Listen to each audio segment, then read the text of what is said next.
Pai, do Filho e do Espírito Santo. Amém. Ave Maria, cheia de graça, o Senhor é convosco. Bendito sois vós entre as mulheres, e bendito é o fruto do vosso ventre, Jesus. Santa Maria, Mãe de Deus, rogai por nós, pecadores, agora e na hora de nossa morte. Amém. Conselho dos cristãos, rogai por nós. Acho que eu não avisei nem o tema da aula, né? Vai ser Guerra dos 30 anos. Né? A Guerra dos 30 anos, ela foi muito importante, aliás, foi uma coisa desastrosa, depois nós vamos ver, né? Principalmente por causa do desfecho, né? A Paz de Westfália, que é muito comentada pelos diplomatas, né? E por considerações que nós vamos fazer no final da aula. A Guerra dos 30 anos, ela aconteceu onde é hoje a Alemanha, antigo Império Sacro-Romano Germânico, e envolveram as principais potências da cristandade, também naquela época já tinha protestante, né? Todas as principais nações da época, França, Espanha, Suécia, Polônia, estados papais, né?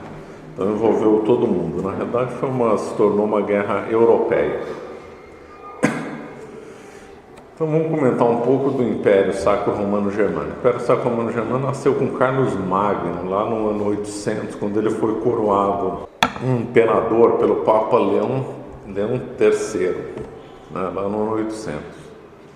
Aí depois o império dele fragmentou com os 3 filhos, teve N lutas, um período que não teve ninguém comandando, até que teve a reunião, né, e o recontrole da situação no centro da Europa, promovido por Otão o Grande. E esse Império Sacro-Romano Germânico foi o mais descentralizado que já houve, já que ele tinha vários estados dentro dele, com vários status diferentes entre eles. Então, havia reinos grandes, havia pequenos, de um modo realmente surpreendente, né? Então, por exemplo, tinha abadias que respondiam diretamente ao imperador. Então, era uma abadia que era praticamente independente. Havia cidades livres, imperiais e cidades imperiais. As cidades imperiais recolhiam imposto para o imperador. A cidade livre imperial não recolhia imposto, só a único liame que tinha com o imperador era para enviar pessoas para a guerra.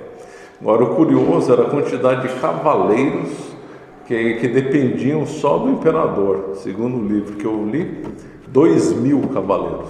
Ou seja, tinha 2.000 pessoas que às vezes controlavam uma vilinha, uma extensão de terra pequena, que eram praticamente autônomos, só respondiam para o imperador.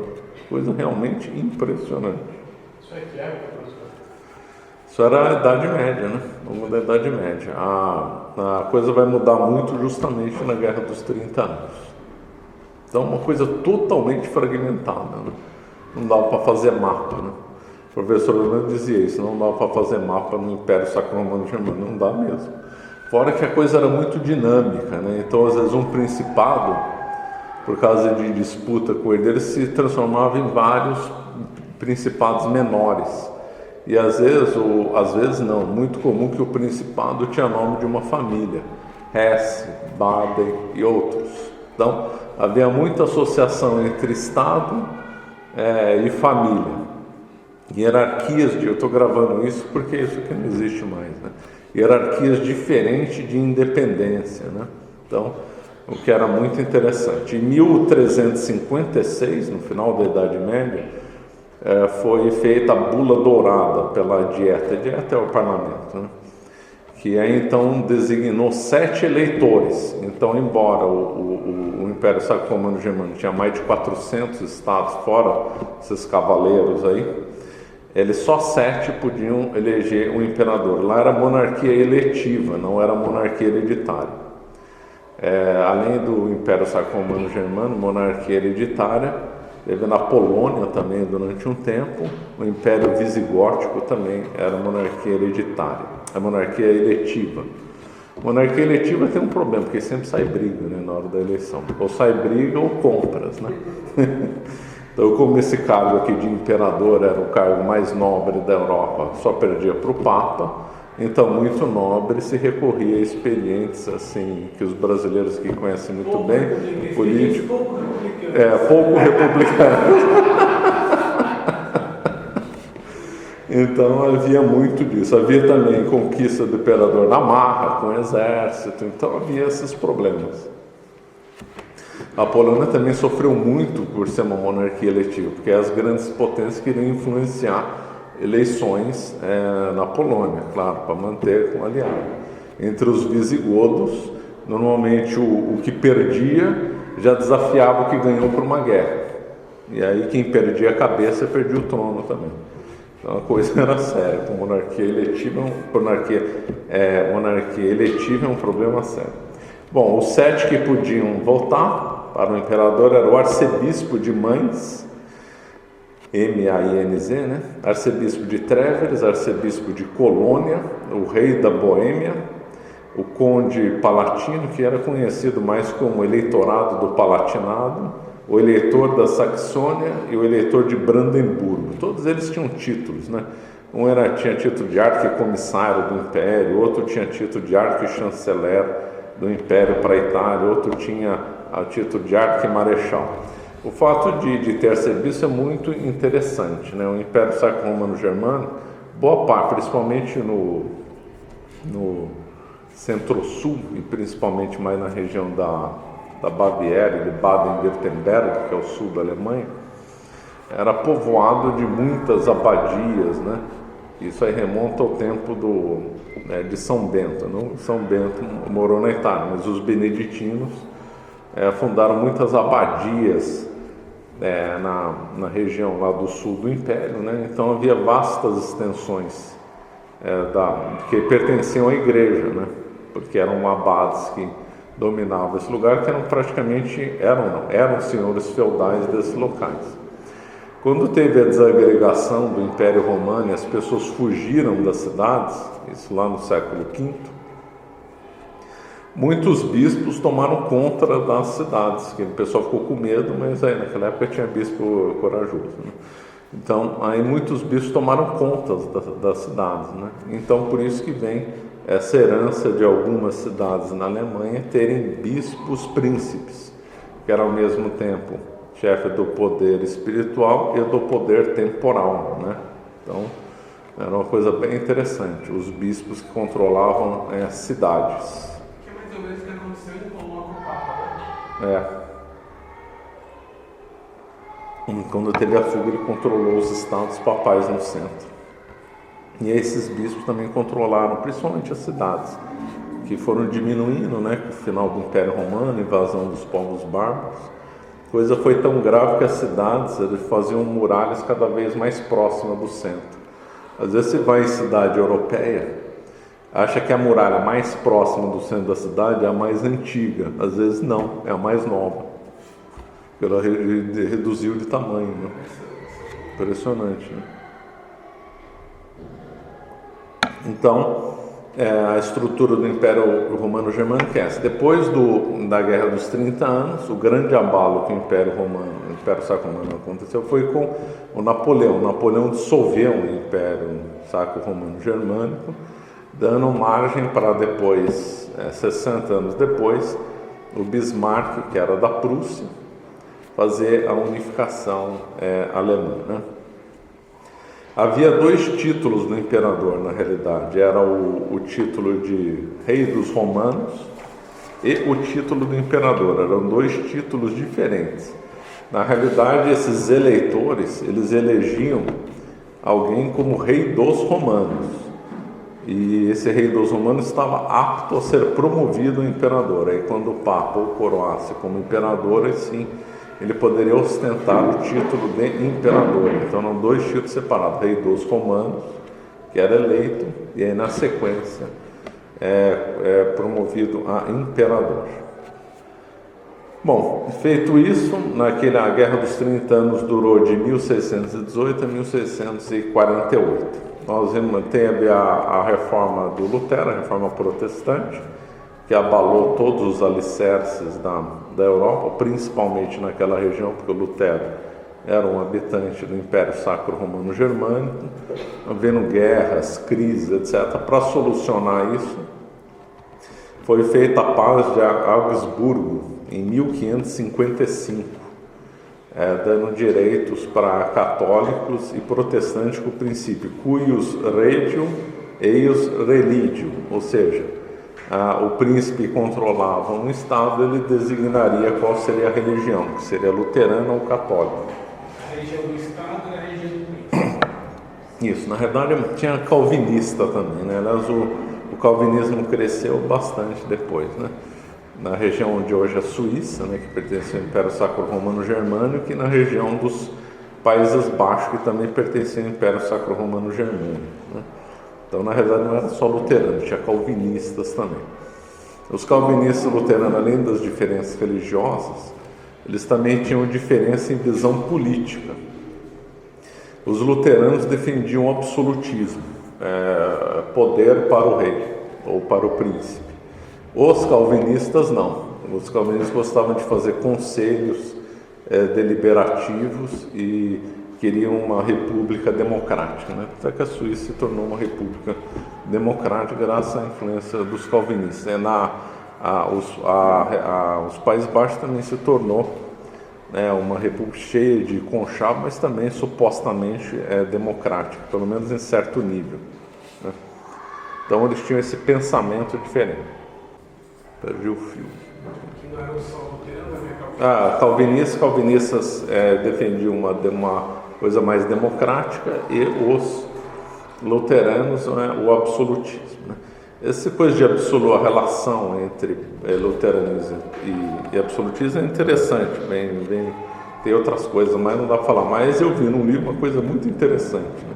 Que o Marsilio di Ficino, que foi um dos responsáveis pelo Renascimento italiano, que aí ele montou lá uma vila financiada por Cosimo de Medici, o Cosme de Médici em português, que aí então para desenvolver um lugar de estudos que na realidade era estudo de magia, de gnose, esoterismo, hermetismo, cabala e um monte de coisas assim. E o Marsilio di Ficino defendia o absolutismo também.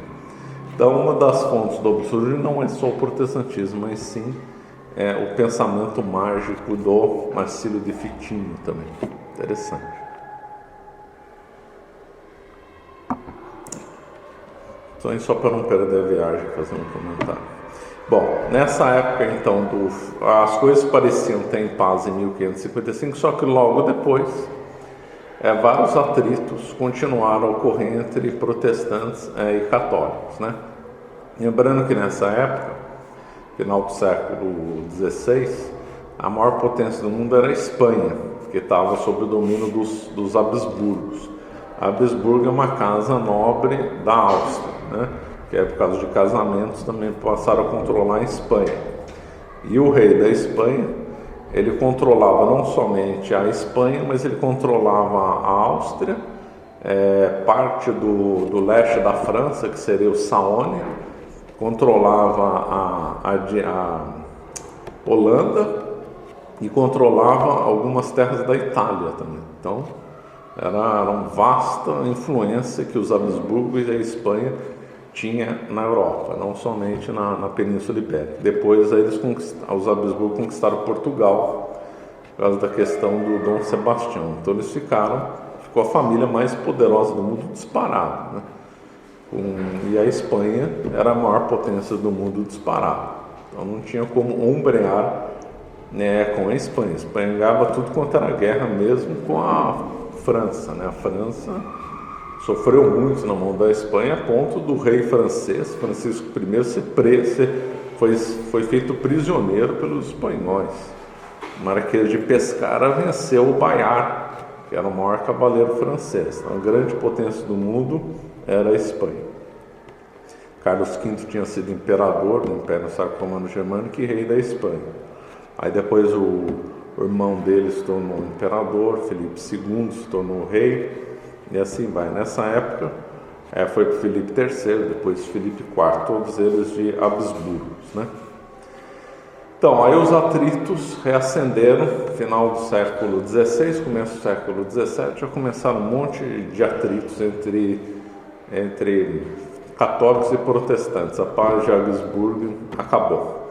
Teve a Batalha das Bandeiras, em 1606, protestantes impediram católicos de fazer uma procissão, e aí teve briga, foi feita a união, um conjunto de protestantes se uniram, né? Em 1608, a União Protestante para defender os interesses dos protestantes. No ano seguinte é feita a Liga Católica para confrontar com a União Protestante, ou seja, a coisa estava para explodir. E onde explodiu foi justamente na Boêmia, que é uma parte da República Tcheca, né? A Tcheca é dividida entre a Boêmia e a Morávia. A Boêmia mais a oeste, onde está Praga, né? E lá então, lá era um eleitor, né? Então a Boêmia tinha o direito de eleger um imperador. Então quem fosse o rei da Boêmia era importantíssimo, porque se os protestantes conseguissem a maior parte dos eleitores, acabou, eles iam colocar um imperador protestante lá. Então corria o risco. Então os Habsburgos trabalharam para impedir isso. Então os Habsburgos intervieram em Colônia. Em Colônia eles colocaram um bispo católico lá, a Colônia estava em perigo. Então começou a fazer um trabalho assim para eleger um imperador católico, né?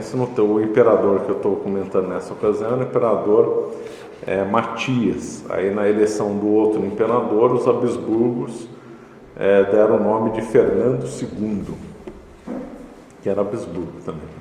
E esse Fernando II, antes de ser eleito imperador, ele foi eleito rei da Boêmia, né? Então, foi eleito rei da Boêmia. Quando ele foi eleito rei da Boêmia, houve uma revolta violenta em Praga, porque a região estava dominada pelo protestantismo. Lembrando que lá teve a forte atuação, em tempos anteriores, de João Hus, né? Então, interessante. Então, lá teve um centro de heresia. Teve, então, forte influência herética lá, e depois eles aderiram, boa parte da população aderiu ao protestantismo, né? E lá eles se converteram à fé para valer por volta do ano 1000, então quer dizer, uma conversão tardia, né? É sempre assim, o mapa de protestante, onde vem esse comunismo na Europa, é curioso, é muito associado a onde o Império Romano tinha mais influência. Bom, e aí então houve a crise na Boêmia, né? Então havia o futuro imperador Fernando II, o atual imperador era o imperador Matias, os dois aliados, obviamente. O imperador Matias estava morrendo, isso em 1618.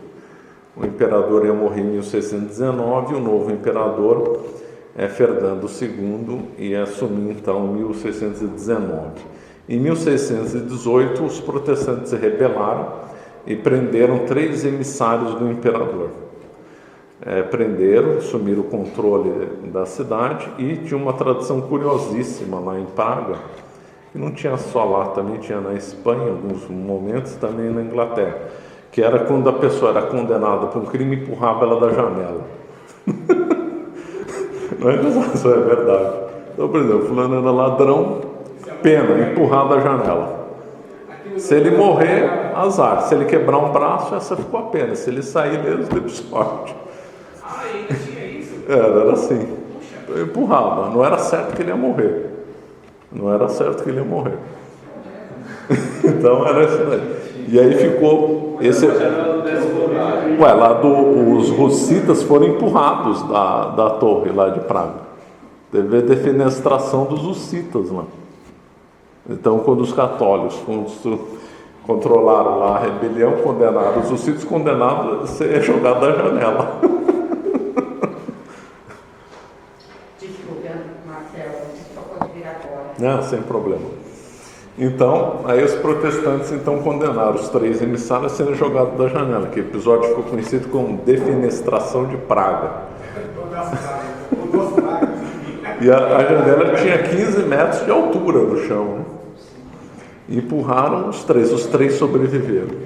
Impressionante. O primeiro, quando pulou, estava para pular? O que tinha lá embaixo? Um rio? Não, era terra, né? Eu acho que antes tinha pedra, né? Quando era usado como pena, era pedra, uma boa parte morria.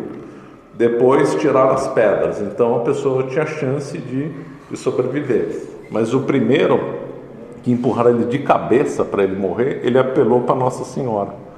Apelando para Nossa Senhora, não, católico. Ele era emissário do imperador. Ele era católico, os protestantes prenderam os emissários. Os protestantes se rebelaram na Boêmia, controlaram a Boêmia, né? Ficaram revoltos, emissários do imperador católico, foi preso, aliados do Fernando II, né? Aliados também do imperador que também era católico. Então prenderam e foram condenados, jogados a coisa. Quando eles foram condenados, ele apelou para Nossa Senhora e ele salvou, mesmo caindo de cabeça. Os outros dois também se salvaram. Os três se salvaram lá de uma altura de mais de 15 metros. Impressionante. Episódio que deu origem, então, o início da Guerra dos 30 anos, defenestração de Praga, né?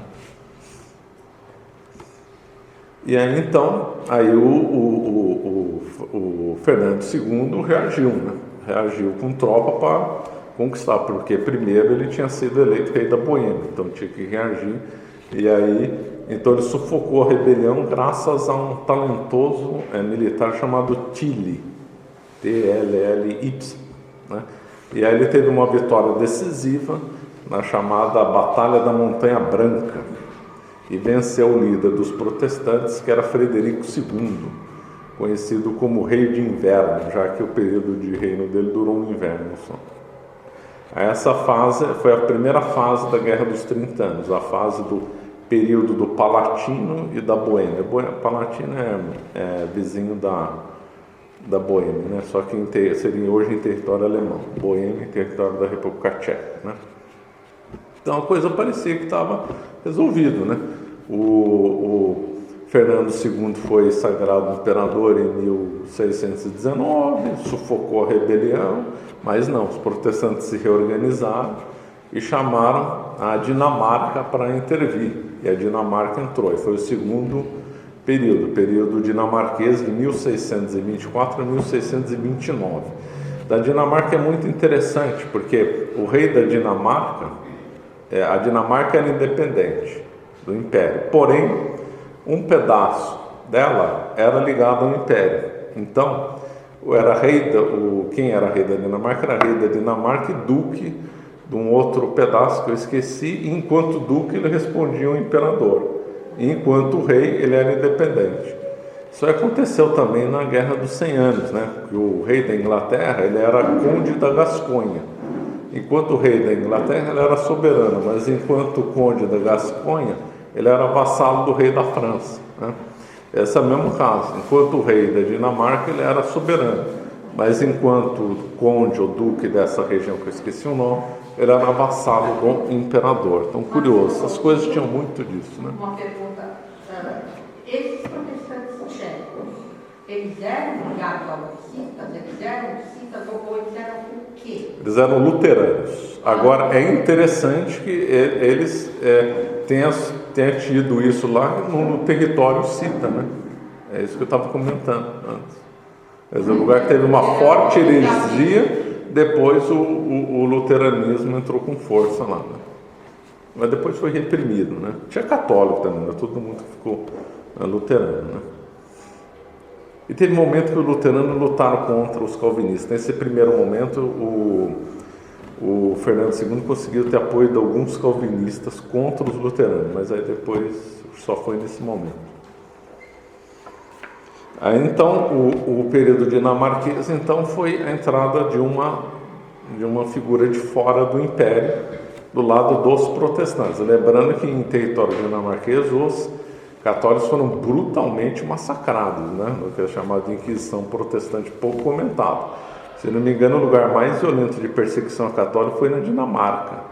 O rei lá, que eu esqueci o nome, foi dado o nome de Nero, da Dinamarca, né? Que perseguiu muito os católicos. Eu digo um lugar que mais matou em número proporcional, não absoluto, que a Dinamarca é pequena, né? Mas, de novo, o Tilly, né, venceu, e também com o apoio de Wallenstein, que depois se revelou uma pessoa, um mercenário, né? Mas aí eles conseguiram vencer. E aí o imperador então sufocou de novo a rebelião. E aí ele ficou com o auge do poder em 1629 e fez um edito, o Edito da Restituição, com o objetivo de fomentar a fé católica e recuperar o tal direito chamado reserva eclesiástica. Por quê? Porque em 1555 tinham feito um acordo de liberdade protestante e católico, mas que os protestantes não podiam tomar mais terra dos católicos. Isso aí ficou letra morta. Ele tentou recuperar isso e aí teve nova rebelião protestante em 1630. Aí que a guerra começa a complicar, né? Aí vai entrar em cena a Suécia, chamado período sueco. Só que aí já começa o dedo do Richelieu, né? Triste figura, Richelieu. O Richelieu era cardeal, então ficou ministro plenipotenciário do rei Luís XIII. Luís XIII já era Bourbon, né? E aí então ele começou a articular uma aliança com os suecos. Lembrando que os suecos eram protestantes, hein? A Suécia era bem forte, a Suécia dominava ali, pelo menos economicamente, politicamente, toda a região do Báltico, né? Inclusive chegou a ter território onde hoje os próprios países bálticos e território também onde hoje é a Alemanha. Então, na Suécia era forte, né? E aí, então, o Richelieu já articulou, então, um apoio, só que um apoio na surdina à Suécia, ou seja, ia fornecer ajuda financeira, talvez armas eu não tenho certeza, ajuda financeira foi, e mais, como a França tinha influência na Polônia, a Polônia estava em luta contra os suecos. O Richelieu forçou uma paz lá para liberar os suecos para atuarem contra o imperador, né, do lado dos protestantes. Depois o Richelieu vai fazer uma coisa pior, porque os poloneses queriam lutar do lado dos católicos nessa guerra, né? Então primeiro eles estavam lutando contra os suecos. Richelieu forçou uma paz entre eles para liberar os suecos para atacar os católicos. E mais, aí feita essa paz, aí os poloneses ficaram livres para atuar. Aí o que o Richelieu fez? O Richelieu fez uma aliança com os turcos, né? Para os turcos atacarem o sul da Polônia, né? E aí para os exércitos poloneses ficarem, lutando contra os turcos e não ter força para lutar do lado dos católicos. Uma maravilha de figura. Qual era o objetivo do Richelieu naquela? O objetivo do Richelieu era acabar com os Habsburgos e transformar a França numa potência, e conseguiu, né? Mesmo isso a custo da religião. Ele se aliou com protestante contra católico. Uma vergonha. Esse foi marcante nessa guerra. Esse aqui foi marcante. Foi a primeira vez que a razão de Estado ficou acima da religião. Então ficou de um lado católico, mas de outro lado, que só teoricamente no começo era só protestante, ficou a França atuando. Uma vergonha. Nessa primeira fase, a França atuou diplomaticamente e financeiramente na surdina. E por um azar dos católicos, a Suécia tinha uma grande figura, um grande estrategista militar chamado Gustavo Adolfo, que fez várias inovações, equipamentos, estratégias militares, e ele fez várias campanhas vitoriosas. Só não fez mais que ele morreu. Mas ele até hoje, para quem estuda estratégia militar, ele é sempre citado, todo mundo estuda sobre o Gustavo Adolfo. Então, nesse período sueco, que durou 5 anos, 1600 e 1635, a coisa balançou um pouco. Os católicos tiveram que fazer uma paz não tão muito vantajosa. Aí também entrou a Rússia atacando a Polônia também, para prejudicar a Polônia. Lembrando que a Polônia era muito forte nessa época, né? E a Polônia tinha tido uma aliança com a Lituânia, tinham feito um domínio ali propriamente onde hoje é Polônia, mas com muita força. Eles tinham, os poloneses tinham um exército muito bom dos hussardos, né? Uma variação desse exército, desses hussardos, eram os hussardos alados. Eles andavam com cavalo e punham literalmente uma asa metálica nas costas, para dar um efeito visual e desunido, né, no vento, quando dava carga de cavalaria, assustar os oponentes, né? Carga de cavalaria quando a cavalaria vem com força, se possível morro abaixo. Aí a pessoa que não sabe, está vendo um monte de gente com umas asas estranhas, com um zunido e uma coisa de cavalaria violenta, assusta, né? Esses hussardos lutaram contra os cossacos, né? Havia muita rixa entre cossacos e hussardos. Os cossacos eram ortodoxos, né? Os sardos não, eram católicos. Grande momento da Polônia, só para concluir, né, foi no levantamento do cerco de Viena, feito no final do século XVII, justamente com os hussardos alados. Os turcos tinham conquistado tudo, tinham chegado às portas de Viena, fizeram cerco em Viena, pareciam invencíveis, né? A França não fez nada, claro, porque a França continuava no ódio contra a Áustria.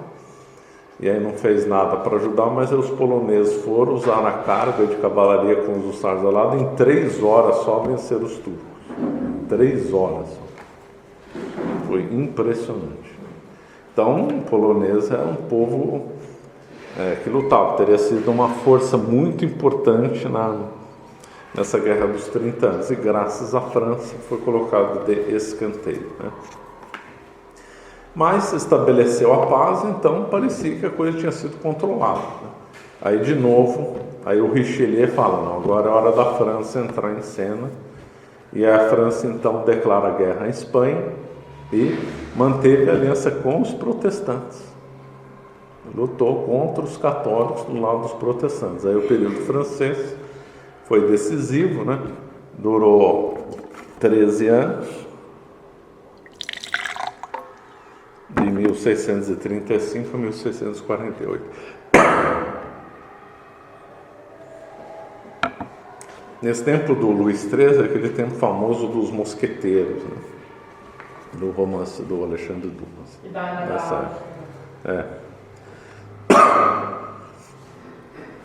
Então, e aí a França, então, tinha 2 grandes figuras, né? Que era o Turenne e o Grande Condé, que era uma pessoa com hábitos totalmente imorais e horroroso, embora um grande gênio militar.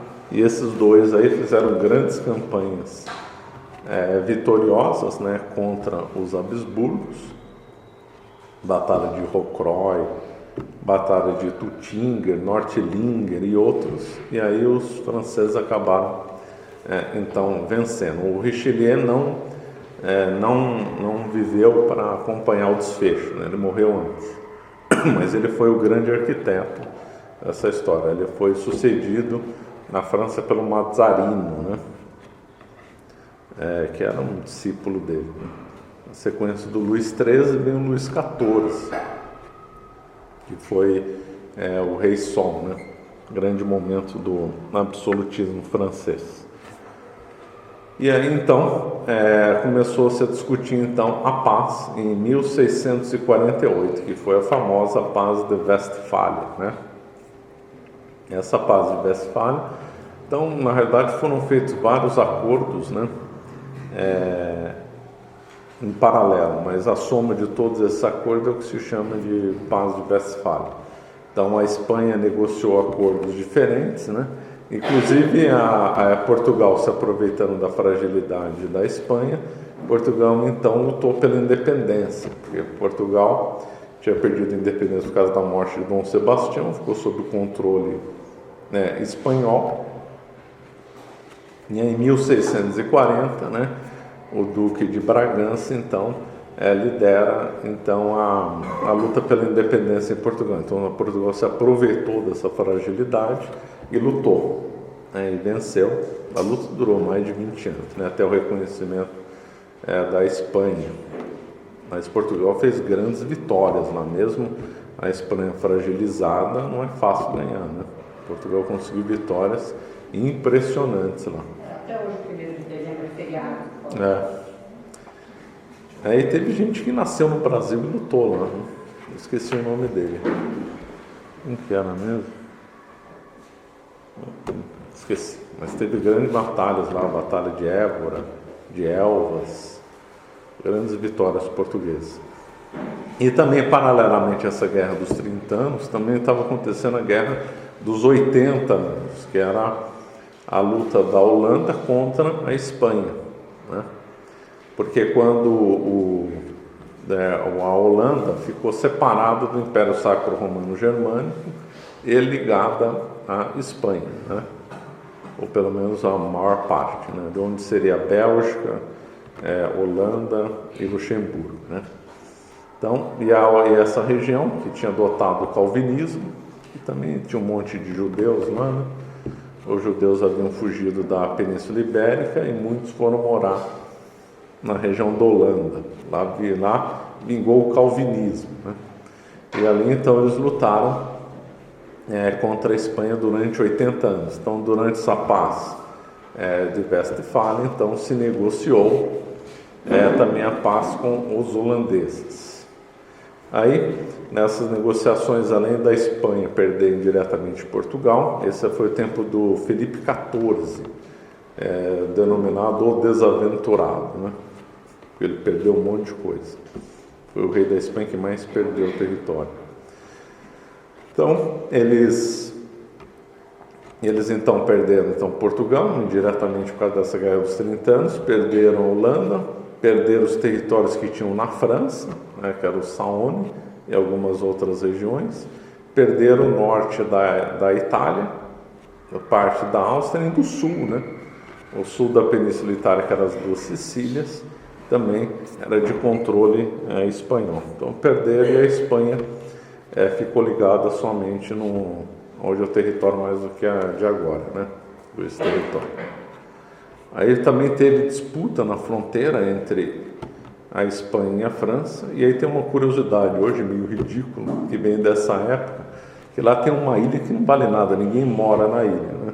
Uma ilha no meio de um rio, da divisa entre a França e a Espanha, lá na altura do País Basco. E aí eles acordaram então o que fazer com essa ilha. Então metade do ano é francesa, metade do ano é espanhola, até hoje. Totalmente. Então vai lá, até hoje vai lá, tem gente que vai turista lá fotografar, porque a única vez que tem gente na ilha é quando vai um oficial francês e um espanhol, eles trocam um aperto de mão, né? Agora aí tira a bandeira francesa, põe espanhola. Aí dali 6 meses os oficiais trocam aperto de mão, tira a bandeira espanhola, põe francesa. Coisa de doido, né?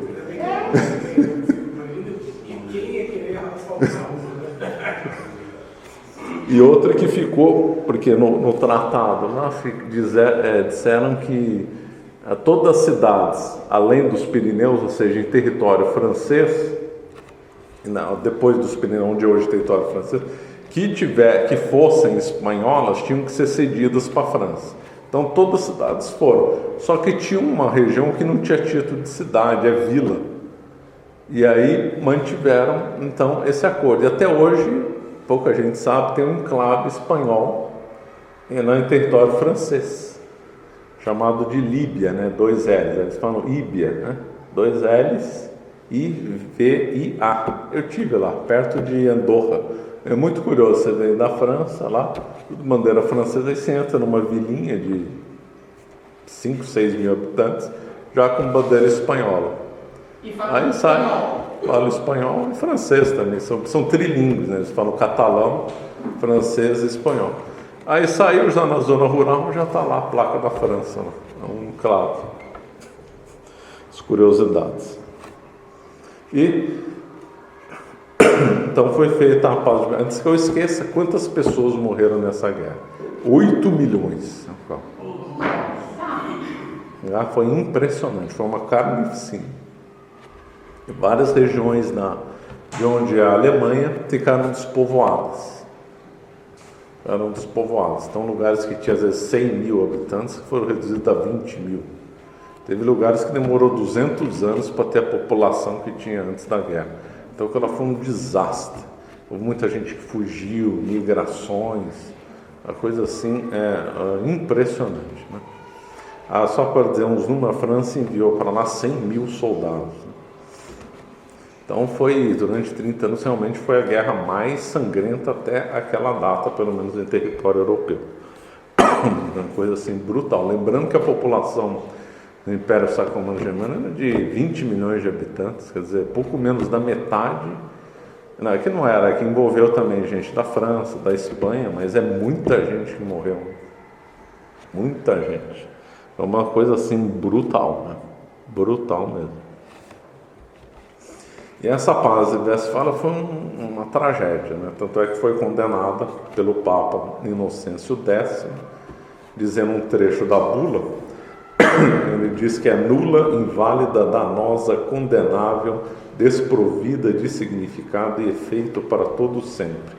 Ordenou todo mundo a desobedecer a bula, falando que aquilo lá não valia nada, mas não conseguiram. A igreja, o Papa já não tinha mais a autoridade como tinha no passado, né? Os dois grandes vencedores foram a França e a Suécia. A Suécia então conseguiu uns territórios onde hoje o extremo norte da Alemanha, e também manteve a sua influência nos países bálticos, e a França ganhou vários territórios a leste, né? A região do Franco Condado, que era espanhola, passou para o controle. São franceses até hoje, é o Franco Condado, vizinho Alsácia, né?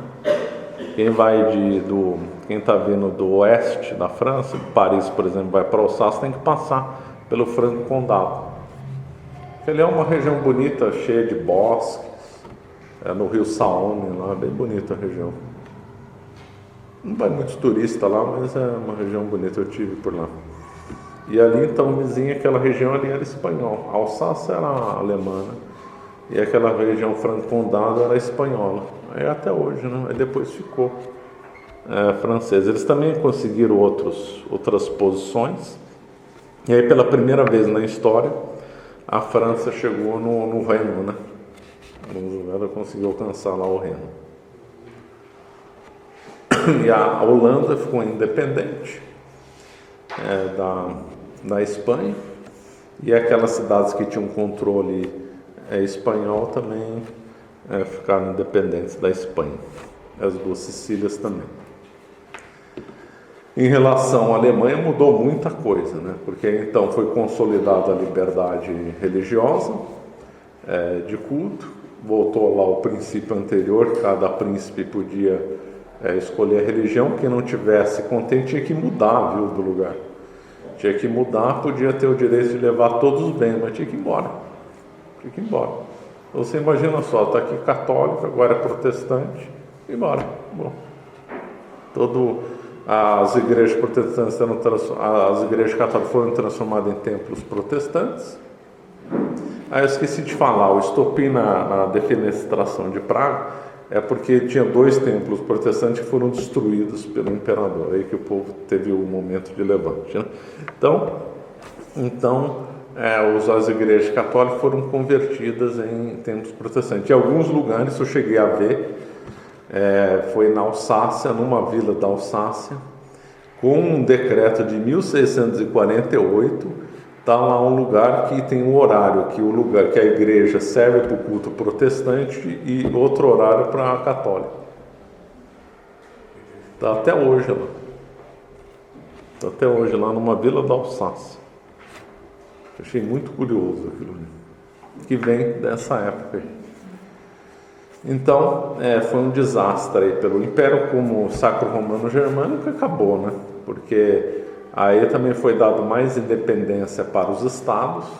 Se eu não me engano, a contabilidade do estado ficou por volta de 300. Mas depois que o tempo foi diminuindo, o Napoleão reuniu para 40 estados, aí até chegar à unificação. Mas o cargo de imperador, embora continuou existindo, virou honorário, porque a dieta, que era o parlamento, acabou tendo mais força e os estados acabaram adquirindo soberania completa, né? O desfecho da Paz de Westfália, segundo os comentaristas, põe fim na res pública católica, né? O direito internacional católico acabou. Essa realmente é um marco. E também tem um marco simbólico, porque todo tratado de paz era assinado em latim, que foi a primeira vez que foi assinado numa língua do vernáculo, em francês. E a partir dessa data, todo tratado internacional passou a ser assinado em francês, graças ao prestígio da França, que se tornou a maior potência do mundo. Então aqui que marca também o fim do latim, até como língua na diplomacia, né? Quando eles falam assassinatos em inglês, Marcelo? Acho que é a Segunda Guerra Mundial, né? Se não me falha a memória, é a Segunda Guerra Mundial. A Primeira Guerra foi assinada em francês. A Segunda Guerra já foi assinada em inglês, né? Em russo. Francês também, mas aí depois acabou. E até essa época era em latim, aí passou a ser o francês. Nessa mesma época, tratados de ciência, né, passaram a ser escritos nas línguas do vernáculo e não mais em latim. Então a coisa já estava em grande mudança em todas as áreas, né? E aqui também nasceu o Estado-nação, né? Então muita gente pensa que o Estado-nação nasceu na Revolução Francesa. Não, na realidade o nascimento está aqui. Foi aqui também que foi o fim, né, daquela escala gradual que havia de estados de origem feudal na Europa, né? Aqui é o começo do fim. Então, a partir dessa data, ou tem estado independente ou não tem, não vai ter situação intermediária. Vai ter, ou você vai ter uma soberania plena ou não vai ter soberania plena. Então aí começa o Estado-nação, a secularização, nasce a soberania moderna, né? Esse negócio de escala é muito interessante, né? É muito bonito, é um lugar que é meio independente, tem liames diferentes com outros, isso é muito interessante. Isso aí, essa beleza de liames acabou, né? Outro exemplo que não é dali, mas só para, já falei de exemplo de um que responde, por exemplo, Andorra, tinha dupla vassalagem, para o rei da França e para um bispo de Seu-d'Urgell, uma cidade da Espanha. Então essas coisas foram desaparecendo, essas coisas bonitas acabaram desaparecendo. Aí a Suíça ficou independente, né? Nesse caso, o absolutismo saiu fortalecido, né? Nós podemos dividir a época moderna de 1517 a 1789. Nós podemos dividir isso em duas fases. De 1517 até 1648 é uma realidade. 1648 a 1789 é outra realidade. Mudou a concepção de direito internacional, mudou a concepção de Estado, soberania, concepção de família ligada a Estado acabou também, né? Então as pessoas passaram a dissociar família de Estado. Antes era ligado, né? Que era outra coisa bonita. Aí passou a ser Estado é uma coisa, família é outra. Então foi absolutamente negativo e um desastre completo para tudo, né? Isso aí fortaleceu o absolutismo e preparou o terreno para a Revolução Francesa, claro. Do ponto de vista político internacional, a Paz de Westfália preparou a Revolução Francesa sem dúvida nenhuma. A Revolução Francesa aí vai dar o tiro de misericórdia no que restava de Estado feudal, vai fortalecer as soberanias e o Estado moderno, claro, né? Mas o nascimento é dado aqui. Quem comenta bem sobre a Paz de Westfália, por incrível que pareça, é o Henry Kissinger, né? Ele tem um comentário bem interessante sobre a Paz de Westfália. É um livro que ele escreveu, ele tem um capítulo comentando sobre isso. Ele comenta falando que a Era de Westfália foi dessa época até a Segunda Guerra Mundial, mais ou menos os arranjos eram feitos dentro dessa loja. Depois aí o mundo mudou, né? E com delírio achavam que essa Paz de Westfália ia durar para sempre, né? Doce ilusão. Então isso aqui eles estavam feito com o princípio de uma paz duradoura, não durar para sempre, mas fazer uma paz duradoura no sentido de estabelecer uma anti-hegemonia, ridículo, porque na sequência quem virou a maior potência do mundo foi a França, né? E a família, embora aí já começou a se dissociar a família de Estado, saiu dos Habsburgos para os Bourbons. Os Bourbons já é muito pior do que os Habsburgos, né? Bem pior. Bom, então, quanto tempo deu? Então tá bom. Perguntas?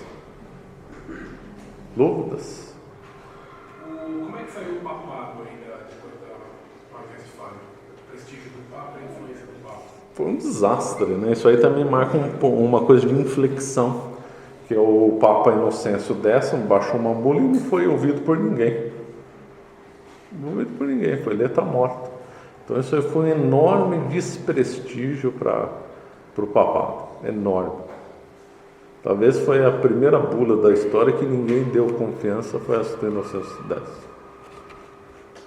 Porque a igreja de fato tinha interesse lá, né? A não ser em geral, porque a bula comenta, eu cheguei a ler a bula, né? Ele fala mais de religião, de favorecer a heresia, de dar liberdade para o protestantismo, mas na prática a igreja perdeu um monte de posses e tudo, e acabou, perdeu um monte de região que tinha influência. Esses abades que eram independentes perderam a independência completa. Foi um desastre. Desastre. O tiro de misericórdia vai vir na unificação alemã, né? E aí vai perder tudo. Mas isso aí foi um enorme desprestígio para o papado. Enorme, né? Mas não foi culpa dele? Não, ele tinha que condenar. A paz de Westfália é absurda. Gerou efeitos negativos para a Europa inteira. Lógico que ele tinha que condenar. Mas ele não tinha mais força, né? Ele não tinha exército para bancar a validação do que ele escreveu na bula, e os príncipes franceses, suecos, não deram a mínima para a bula, né? Uma vergonha. Aí foi um ponto de inflexão. Diz aí um comentarista que diz, aí foi o momento que o mundo papal deixou de ser feudal para ser moderno. Um mundo que o Papa tinha influência nas decisões, que os tratados de paz podiam passar pela chancela papal. Esse aí foi um momento também de virada, que aí o Papa já não interferiria mais nas questões entre Estados, né? E é verdade, né? Depois não é mais nada, né? Uma pena, tragédia a paz do Westfália, uma tragédia, e não é tanto comentado como deveria ser, né? É 1648. 48. 1648. A guerra foi de 18 a 48. Foi 30 anos, matança, a heresia ganhou, a morte ganhou, a França corrupta ganhou, então foi um desastre completo.